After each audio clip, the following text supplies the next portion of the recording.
மெதுவாக கேள், இது உனக்கான அருள் வாக்கு. உன்னை தேடி வருவது இது 7வது முறை. இது ஒரு சாமானிய சம்பவம் இல்லை. உன் உயிர் அழைத்ததால் தான் நான் வந்திருக்கிறேன்.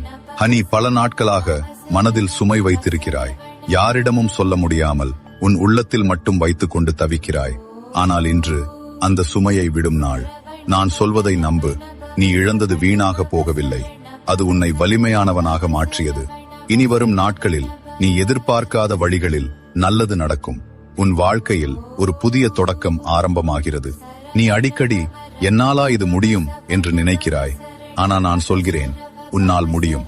நிச்சயமாக முடியும். இனி பயப்படாதே. உன் பாதையில் நான் இருக்கிறேன். நீ விழுந்தாலும் நான் பிடித்துக் கொள்வேன். ஒரு விஷயம் மட்டும் செய். உன் மனதை அமைதியாக வைத்துக்கொள். ஒவ்வொரு நாளும் ஒரு நிமிடம் கண்களை மூடி உன் உள்ளத்தில் உள்ள ஒளியை உணர்ந்து பார். அதுதான் நான்.